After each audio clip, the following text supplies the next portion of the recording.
akibat memanen sepihak dari perkebunan kelapa sawit milik perusahaan PT Delta Resources Utama, menggiring 4 warga Kecamatan Jempang Kabupaten Kutai Barat, yang kini telah berstatus tahanan Kejaksaan Negeri Kutai Barat, dan bakal segera menghadapi proses hukum di pengadilan. Sebelum perkara itu dilanjutkan ke proses hukum, pihak manajemen telah berupaya melakukan persuasif kepada warga yang saat ini menjadi tersangka, namun upaya itu gagal saat dilakukan mediasi di Mapolsek Jempang. Perkara kasus pencurian ini terus berlanjut, bahkan pada Rabu tanggal 31 Mei tahun 2023 telah dilakukan rapat dengar pendapat di DPRD Kutai Barat, yang juga dihadiri sejumlah pejabat instansi terkait dan kepolisian Polres Kutai Barat. Bahkan pada RDP tersebut, juga dihadiri Lewi Robi Demagang, selaku perwakilan manajemen perusahaan, dan Muhammad Yusuf selaku humas perusahaan, didampingi Agustinus kuasa hukum PT Delta Resources Utama. Dengan segala pertimbangan, pihak manajemen PT Delta Resources Utama menolak mencabut laporan. Hal itu ditegaskan Agustinus selaku kuasa hukum perusahaan, karena laporan kasus pencurian itu, proses hukumnya telah sampai di pengadilan. Menyikapi perkara kasus tersebut, sejumlah awak media mengonfirmasi Humas PT Delta Resources Utama terkait kronologi kasus pencurian ini, yang telah menggiring 4 warga Kecamatan Jempang ke dalam penjara.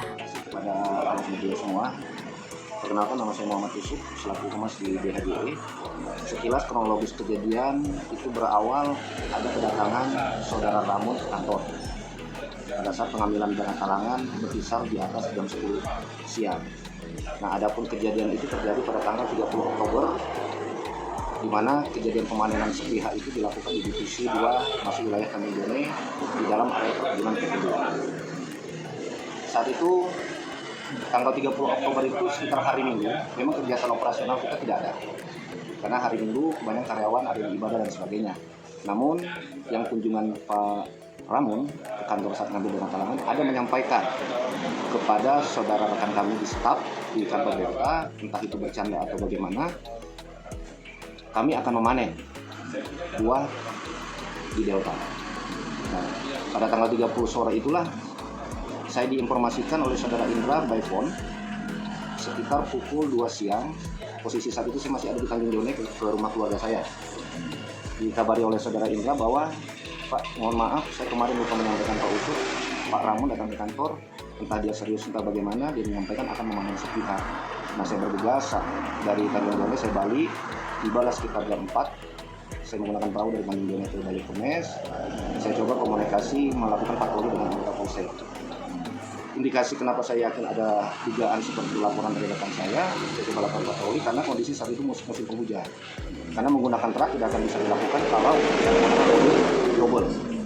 Nah, sejak cerita sekitar pukul 18 kurang lebih 40 kami berpapasan ketemu unit 21 Helen sama 1 unit Ford Ranger putih yang bermuatan buah sawit, di mana di belakangnya dikawal oleh saudara Udam dan saudara Pari.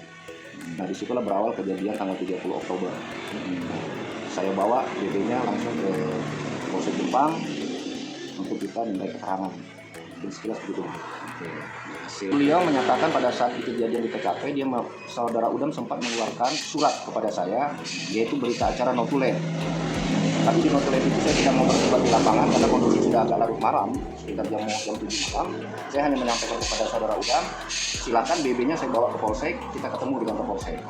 Nah, dari notulen tersebut memang ada aspirasi masyarakat untuk mengatuk dan memanen. Dalam pertemuan, kalau tidak salah 24 Oktober, kebetulan dalam pertemuan itu saya ada di sana. Saya sudah menyampaikan secara lisan kepada saudara Ramon, ada anggota koperasi yang lain dan ketua dan petani yang lain. Dari ketua koperasi menyampaikan kita taat dan patuh kepada MOU. Adapun aspirasi ini saya tidak melarang atau bagaimana, kalau ada berujung pidana jelas konsekuensi hukumnya ada. Nah, saya sampaikan kepada saudara Ramon, tolong saudara jangan sampai melakukan tindakan perbuatan melawan hukum. Itu sudah saya sampaikan pada saat notulen pertemuan.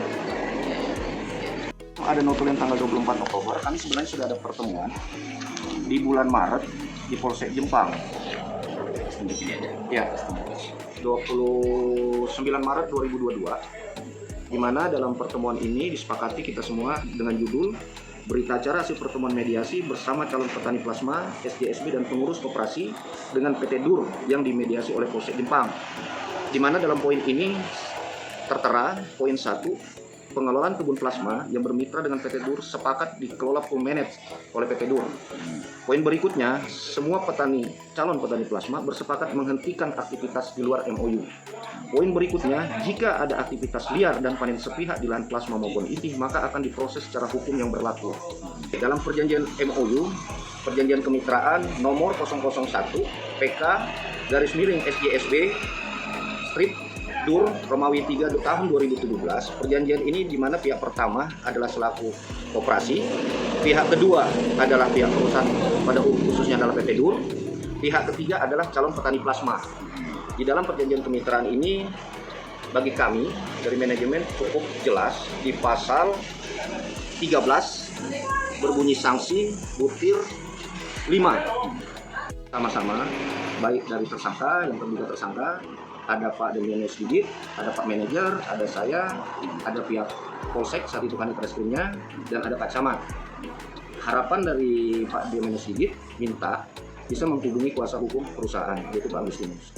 Jadi saya coba komunikasi dengan beliau dan bisa berkomunikasi Pak Demeno Sigit, Pak Camat langsung by phone dengan Pak Agustinus. Adapun perihal permohonan maaf dijelaskan oleh Pak lawyer kami bahwa permohonan maaf bukan berarti menghentikan kasus pidananya. Itu yang saya tangkap pembicaraan. Artinya proses tetap berjalan. Paling tidak nanti dari manajemen bisa membantu meringankan hukumannya. Mungkin demikian, Bang. Laporan ini dilangkahkan, kami sempat dipertemukan semua terduga pelaku dengan pihak keluarga korban, keluarga terduga di Polsek Jepang. Nah di situ di hari kedua atau hari ketiga saya sampaikan sesuai arahan manajemen, di mana saya selaku pekerja buat terkait dugaan pencurian ini tetap di proses hukum yang berlaku.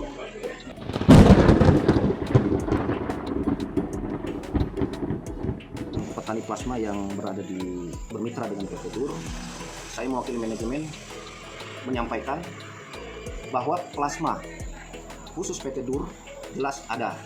Cuma yang kami lakukan saat ini adalah masih dalam proses pemberkasan untuk pengajuan SHM.